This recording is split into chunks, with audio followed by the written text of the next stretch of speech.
inspired 110% by my students. They bring their A game every single day. They wrote about what they wanted to be, and I found what their curiosity led them to.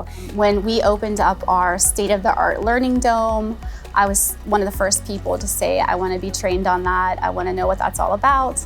I went to school specifically to be a woodshop teacher. That's my degree. So I work for a small cabinet company, and I was the only girl in the whole building.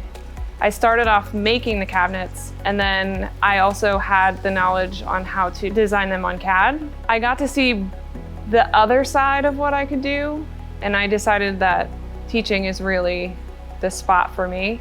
I had a special teacher, meant a lot to me, who had written me a letter. She was suffering from ALS, and she had written a letter to me telling me how much she enjoyed me as a student and knew that I would always be a teacher one day.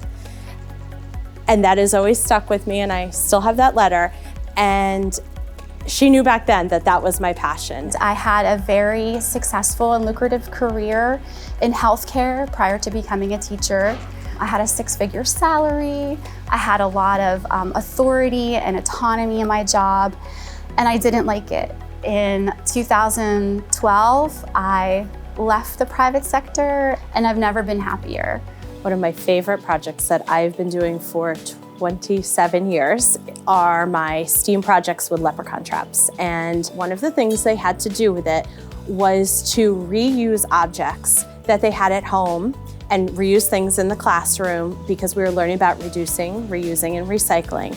And they designed their trap as a group and then put it together and then went through the explanation as to why this is going to work. They got to look at their traps, see what had happened when they came in. Our room was filled with glitter and shamrocks, and some of them had fallen over, and then they had to decide why it did or didn't work.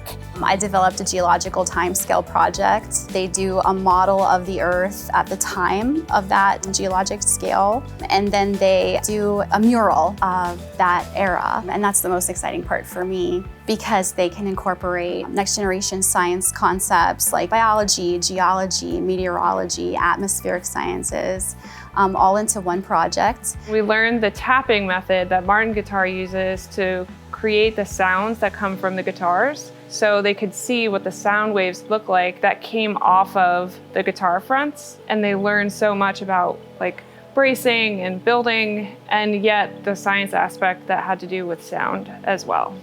My favorite STEAM role model would be Mrs. Karen Huth and Mrs. Krista Constable, who I taught with for several years. We would always work together to find what would inspire our children, and my inspiration for STEAM.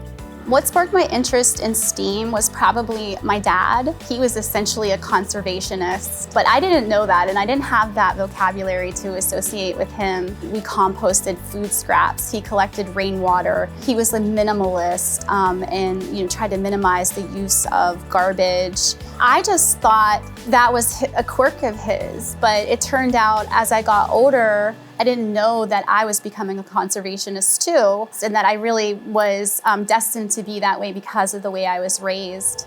My STEM role model was my 9th grade woodshop teacher.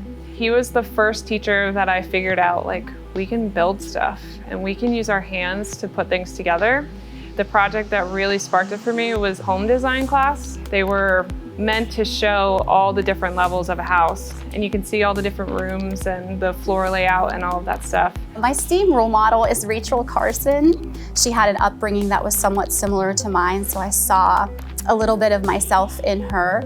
And she had to fight, like so many scientists before her, to be heard and to be acknowledged, to convince people that pesticide use was dangerous and damaging. I absolutely love photography. I've always been the team mom for my kids when they were in sports and activities in school. At Shawnee, I'm also the yearbook coordinator with Dr. Tracy Stump, and we enjoy going around and capturing all those moments that parents don't always get to see during the day because they're not there, but to put that out there so that they can see everything their child has done in the year. So that's one of my favorite hobbies. I'm pretty much an adult child. I love anything outside. I love coaching and playing softball. I love hiking, and when I'm hiking, I'm foraging for mushrooms, I'm identifying trees, I'm listening to bird calls. So I definitely take that background in STEAM knowledge that I have and that conservationist upbringing that I have. I volunteer at an animal rescue. I currently have 3 foster kittens and a pregnant cat that's ready to have kittens any day. And it just brings me so much joy to be able to see them be adopted into their own homes. My plans for the future are to continue teaching. I could not imagine my life without it. I absolutely come into school every day looking forward to those smiles and the curiosity of all of my students. I just want to give these kids the best opportunity that I possibly can because I think they deserve it. My students continue to just be a joy to work with. Happy every day to come in and be a teacher, and I tell my students that all the time.